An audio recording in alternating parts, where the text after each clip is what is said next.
사랑의 주님, 이 새벽 주님 사랑하는 마음으로 주님 앞으로 나아갑니다. 주님만이 우리의 참된 소망 되심을 고백합니다. 이 시간 말씀으로 주님의 뜻을 깨닫게 하시고, 주님의 말씀은 내 발의 등이요 빛이 됨을 경험하는 귀한 시간 되게 하옵소서. 거룩하신 예수님의 이름으로 기도드립니다. 아멘. 이 새벽 함께 은혜 받을 말씀은 갈라디아서 4장 1절에서 11절 말씀입니다. 갈라디아서 4장 1절에서 11절 말씀 우리 다 같이 합독하겠습니다.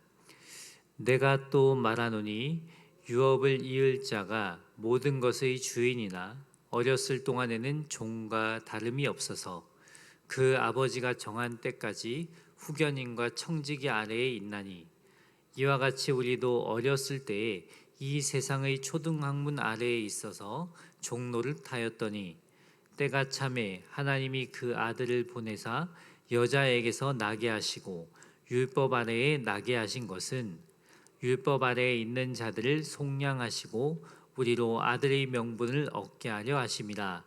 너희가 아들임으로 하나님이 그 아들의 영을 우리 마음 가운데 보내사 아빠 아버지라 부르게 하셨느니라. 그러므로 내가 이후로는 종이 아니요 아들이니, 아들이면 하나님으로 말미암아 유업을 받을 자니라. 그러나 너희가 그때에는 하나님을 알지 못하여 본질상 하나님이 아닌 자들에게 종노릇 하였더니, 이제는 너희가 하나님을 알 뿐 아니라 더욱이 하나님이 아신 바 되었거늘 어찌하여 다시 약하고 천박한 초등학문으로 돌아가서 다시 그들에게 종노릇 하려 하느냐. 너희가 날과 달과 절기와 해를 삼가 지키니 내가 너희를 위하여 수고한 것이 헛될까 두려워하노라. 아멘. 신앙생활을 하면서 누가 뭐라 해도 흔들리지 말아야 할 한 가지가 있습니다. 우리가 구원받는다는 것은 나의 행위가 아닌 믿음으로 구원받는다는 사실입니다. 그렇다고 나 예수님 믿어 말만 하고 세상 사람들과 똑같이 사는 자들은 예수님을 믿는다고 할 수 없습니다. 성경이 말하는 구원에 이르게 하는 믿음은 야고보 사도가 말한 것처럼 행함이 있는 믿음, 살아있는 믿음, 행동하게 하는 믿음을 말합니다. 이런 믿음은 성령으로 거듭난 자들에게 하나님께서 주신 선물입니다. 정도의 차이가 있지만 믿음의 사람은 하나님 사랑, 이웃 사랑의 열매를 맺게 됩니다. 이 믿음으로 우리는 구원에 이를 수 있는데, 이 당시 유대주의자들은 율법의 행위로 구원받을 수 있다고 주장했습니다. 문제는 많은 갈라디아 성도들이 사도 바울에게 복음의 가르침을 받았음에도 불구하고 유대주의자들의 영향을 받았습니다. 이런 갈라디아 성도들에게 사도 바울이 권면합니다. 1절에 보면 내가 또 말하노니 유업을 이을 자가 모든 것의 주인이나 어렸을 동안에는 종과 다름이 없어서 그 아버지가 정한 때까지 후견인과 청지기 아래에 있나니, 이와 같이 우리도 어렸을 때에 이 세상의 초등학문 아래에 있어서 종노릇 하였더니. 그 당시 로마 귀족들은 자녀를 기를 때 가정교사를 두어서 일정 기간 동안 교육을 받게 했습니다. 교육받는 기간 동안에는 아무리 그 귀족의 자녀라 할지라도 가정교사의 종처럼 지냈어요. 그러나 자녀들이 성년이 되면 가정교사의 틀에서 벗어나게 하였습니다. 이와 마찬가지로 우리도 어렸을 때에는 초등학문 아래에 있어서 종노릇 하였다는 말씀입니다. 초등학문은 율법을 말합니다. 율법은 죄를 깨닫게 하는 기능이 있습니다. 하지만 누구든지 율법 아래에 머무르면 구원받을 자가 없습니다. 왜 그럴까요? 누구도 예외 없이 율법을 완벽하게 지킬 사람이 없기 때문이에요. 하라, 하지 마라 라는 율법의 13개 조항을 다 지키고 구원받을 사람이 누가 있겠습니까? 이런 우리의 현실을 너무나도 잘 아신 하나님께서 독생자 예수님을 우리에게 보내주셨습니다. 4절에 때가 참에 하나님이 그 아들을 보내사 여자에게서 나게 하시고 율법 아래에 나게 하신 것은, 때가 참에 하나님의 때를 말합니다. 하나님의 때는 가장 적절하고 완벽한 때를 말합니다. 그래서 하나님께서 나의 기도 제목에 응답하시는 때가 가장 적절한 때입니다. 가장 완벽한 타이밍입니다. 하나님께서 우리의 삶을 인도하시고 길을 열어주실 때가 있습니다. 우린 내가 원하는 때, 내가 원하는 것이 이루어지기를 바랄 때가 많이 있습니다. 그러다 보니 조급합니다. 그런데 그럴 필요가 있을까요? 우리의 인생은 하나님의 원대한 계획 안에 있습니다. 그 하나님께서는 나의 인생의 가장 좋은 때를 아십니다. 그 하나님을 바라보고 우리는 하루하루 인도하심을 받는 삶을 사는 것입니다. 하나님께서 분명 정확한 타이밍에 가장 적절한 때에 우리의 기도에 응답하십니다. 때때론 응답이 더딘 것도 하나님께서 나의 기도 제목과 달리, 또 내가 생각했던 것과 달리 다른 방향으로 응답하실지라도 그거조차 하나님의 응답이 될 수 있는 거죠. 또 그런 하나님의 응답 가운데 또 자녀의 앞길 열어주시기도 하고, 또 응답이 더디더라도 하나님은 그 인내의 과정을 통해 우리의 믿음을 더욱 견고하게 하시는 분이십니다. 때가 참에 하나님은 인류에게 가장 예수님이 필요한 때에 약속대로 이 땅 가운데 예수님을 보내주셨습니다. 여자에게서 나게 하시고 율법 아래에 나게 하셨어요. 율법 아래에 나게 하신 것은 율법의 요구를 담당하게 하시기 위해서입니다. 5절에 율법 아래에 있는 자들을 속량하시고 우리로 아들의 명분을 얻게 하려 하심이라. 여기서 속량이란 대가를 지불하여 죄인을 풀어주어 자유인이 되게 하는 그런 의미가 담겨져 있습니다. 과거에는 율법 아래에서 죄의 종로를 타던 우리였습니다. 율법은 죄를 깨닫게 하지만 죄로부터 우리를 자유케 할 수는 없습니다. 아무리 율법을 지키려고 노력을 해도 구원에 이를 수 없기 때문입니다. 그래서 율법 아래에 거한다는 것은 율법 아래에서 죄의 종로를 탄다는 그런 뜻이죠. 그래서 그 율법 아래에 거하는 삶은 그냥 종에 머무를 수밖에 없습니다. 참 자유를 누릴 수가 없습니다. 이런 우리를 위해 예수님께서는 십자가에서 모든 죄의 대가를 지불하셨어요. 왜 예수님께서 십자가에서 죄의 대가를 지불하셨을까요? 바로 우리에게 자녀의 특권을 주시기 위해서입니다. 진리 안에서 참 자유를 누리게 하시기 위해서였습니다. 율법의 종이었던 우리에게 구원의 길을 열어주신 것입니다. 우린 예수님을 믿음으로 진리 안에서 자유를 누리는 하나님의 자녀가 된 것입니다. 이렇게 하나님의 자녀된 우리는 하나님께서 진정 나의 아버지이심을 고백하게 됩니다. 6절과 7절, 너희가 아들이므로 하나님이 그 아들의 영을 우리 마음 가운데 보내사 아빠 아버지라 부르게 하셨느니라. 그러므로 내가 이후로는 종이 아니요 아들이니 아들이면 하나님으로 말미암아 유업을 받을 자니라. 너희가 아들이므로, 너희가 하나님의 자녀이므로 하나님이 그 아들의 영을 우리 마음 가운데 보내사 아빠 아버지라 부르게 하셨습니다. 아들의 영은 그리스도의 영이신 성령님을 말합니다. 성령님은 내 안에서 너는 하나님의 존귀한 자녀야 늘 말씀해 주시는 분이십니다.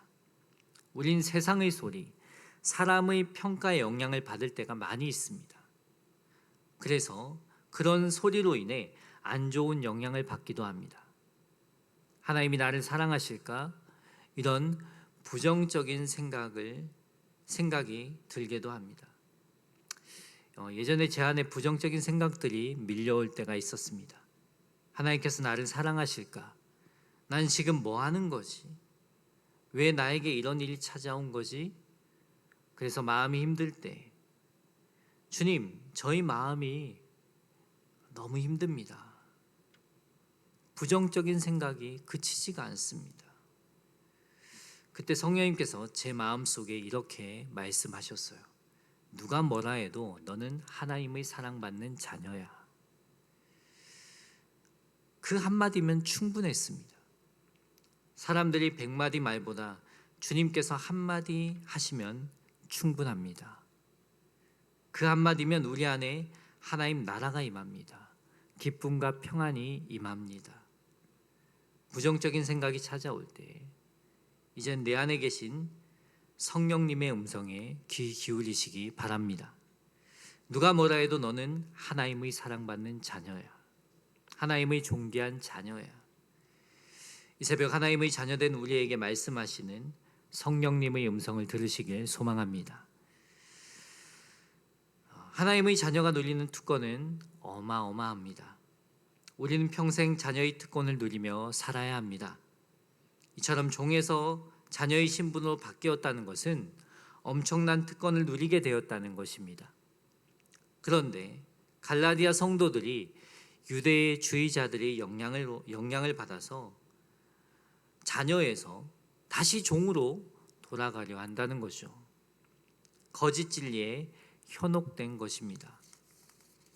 8절에 그러나 너희가 그때에는 하나님을 알지 못하여 본질상 하나님이 아닌 자들에게 종로를 타였더니, 갈라디아 성도들은 과거에 예수님을 믿지 않는 이방인이었습니다.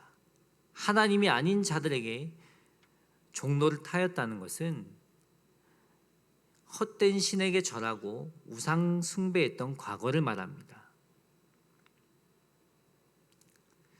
9절에 이젠 너희가 하나님을 알 뿐 아니라 더욱이 하나님이 아신 바 되었거늘 어찌하여 다시 약하고 천박한 초등학문으로 돌아가서 다시 그들에게 종로를 타러 하느냐. 그래서 초등학문은 율법을 말합니다. 다시 율법 아래에 있는 종으로 돌아가려고 하느냐라는 거죠. 이 8절과 9절 이 말씀은 뭔가 서로 다른 말씀 같지만, 다른 상황에 놓인 자들에게 하는 말 같지만 연결지어 볼 수 있습니다. 이 우상 숭배 하는 그 죄는 결코 구원에 이를 수 없는 죄죠. 또 율법 아래에 놓여서 율법의 요구를 따라 살아가는 자들, 또 율법으로 받으려고 애쓰는 자들에게도 동일하게 구원은 없습니다.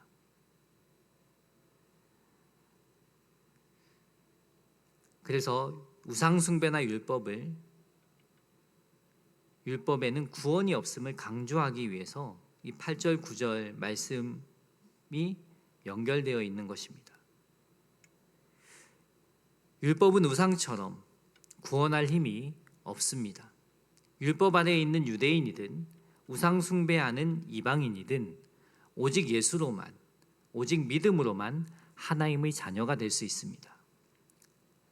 그래서 과거에 죄 아래 머물렀던 그때로, 율법 아래에 머물렀던 그때로 돌아가려 하느냐, 이렇게 사도 바울이 갈라디아 성도들에게 말하고 있는 것입니다. 우리 성도님들 가운데 하나님의 자녀에서 다시 예수님을 모르고 살던 때로 돌아가고 싶으신 분들이 계십니까? 아마도 안 계실 것입니다. 지금 갈라디아 성도들이 말도 안 되는 잘못을 하고 있는 거죠. 문제는 영향만 받은 것이 아니라 율법주의자들처럼 실제로 율법에 얽매여 살고 있는 갈라디아 성도들이 있었습니다. 10절에 너희가 날과 달과 절기와 해를 삼가 지키니, 날과 달과 절기와 해를 삼가 지켰다는 것은 율법적 규례를 지켰다는 의미입니다. 갈라디아 교인들이 유대인만큼이나 율법적 규례들을 지키는 일에 열심을 내었다는 말씀입니다. 이런 갈라디아 교인들을 보면서 사도 바울은 11절에 내가 너희를 위하여 수고한 것이 헛될까 두려워하노라. 사도 바울의 심정이 어떠했을까요? 공동탑이 무너지려는 위기잖아요. 여러분 가운데 밤잠을 설치면서 수고했는데 허탕치는 경험을 해보신 분들이 계신지요? 컴퓨터 작업을 하다가도, 문서 작업을 하다가도 그런 경험을 종종 하게 됩니다. 심혈을 기울여서 작업을 했는데 버튼 하나를 잘못 눌러서 문서가 다 날아가는 경우가 있습니다. 이렇게 문서가 삭제되면 다시 처음부터 작업해야 합니다. 그런데 사도 바울은 자신의 수고, 또 자신이 이제껏 했던 사역이 수포로 돌아가는 것을 두려워한 것이 아닙니다. 그것보다 그 복음을 들은 갈라디아 교인들이 믿음에서 떠나 다시 멸망의 길로 들어설 것을 염려했습니다. 그것을 두려워했습니다. 사도 바울은 그 무엇보다 갈라디아 교인들을 염려했던 것입니다. 자신의 사역보다 영혼, 자신의 문제보다 영혼, 자신의 앞길보다 영혼에 초점이 맞춰져 있었습니다. 어제 새벽에 기도하면서 나의 삶 속에서 가장 슬펐던 일이 무엇일까? 하나님께 기도하면서 물었어요. 몇 가지 슬펐던 일이 떠올랐는데 그 중에 하나가 주님 곁을 떠난 영혼들이 생각나게 하셨어요. 과거에는 새벽 예배도 나오고 신앙생활을 잘했는데 지금은 언제 그랬냐는 듯이 신앙을 저버린 영혼들이 생각났어요. 그래서 생각나는 영혼들을 위해 이름을 부르며 간절히 기도했습니다. 하나님, 그 영혼들이 다시 주님 앞으로 돌아오길 원합니다. 저들이 마음에 예수님이 생각나게 하시고 다시 주님 앞으로 돌아올 수 있기를 기도했습니다. 알고 보면 우리 주변에 그런 분들이 생각보다 많이 있습니다. 코로나로 인해 한 주, 두 주 교회에 안 나오다 보니 온라인 예배조차 드리지 않고 이제는 그냥 예배를 안 드려도 아무렇지도 않은 그런 영혼들이 있습니다. 이 새벽 다른 그 무엇보다 영혼을 사랑했던 사도 바울과 같은 마음을 달라고 기도합시다.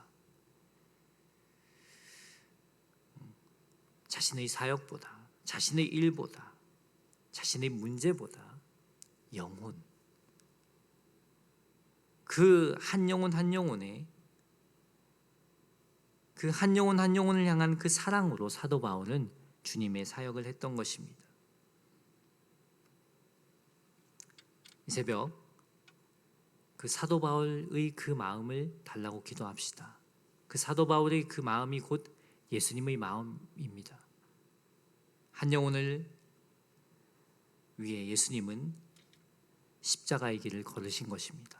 99마리의 양을 두고 한 영혼을 향하여 그 영혼을 찾기 위해 위험을 무릅쓰고 길을 나섰던 그 마음, 곧 예수님의 마음입니다. 이 새벽 기도하는 가운데 나에게 생각나는 영혼들의 이름을 부르며 기도합시다. 과거에는 함께 신앙생활을 잘했는데 지금은 주님 곁을 떠나서 세상 가운데 방황하는 영혼들, 코로나로 인하여서 신앙생활이 소홀해진 영혼들, 그 영혼들을 위해 기도합시다. 이 새벽 하나님께서 분명 예수님의 마음을 우리에게도 주실 것입니다. 그 마음을 품고 정말 눈물로 한 영혼 한 영혼이 다시 주님 앞으로 돌아오길 기도하는 귀한 은혜의 시간이 되길 예수님의 이름으로 축복합니다. 기도하겠습니다.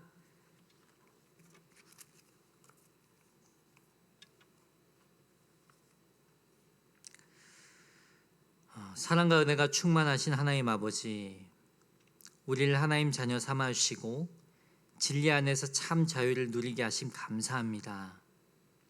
항상 진리의 말씀 안에 거하게 하시고 하나님의 사랑받는 자녀답게 살게 하옵소서. 특별히 우리 안에 영혼을 사랑하는 마음을 주시기 원합니다. 예수님처럼, 바울처럼 영혼을 진심으로 사랑하는 마음을 주시어 영혼 구원을 위해 눈물로 기도하는 귀한 시간 되게 하옵소서. 귀한 예물 드린 손길이 있습니다. 하나님께서 사랑하는 아들에게 하나님의 은혜와 사랑으로 역사하여 주시길 원합니다. 사랑하는 자녀에게 주님 치유와 회복의 은혜를 허락하여 주시길 원합니다. 주님께서 하나님의 선하신 계획과 뜻이 있는 줄 믿습니다. 이 새벽 기도하는 성도들이 간구를 들어주시고 하나님의 은혜와 사랑으로 함께하여 주시옵소서. 거룩하신 그리스도 예수님의 이름으로 기도드립니다. 아멘.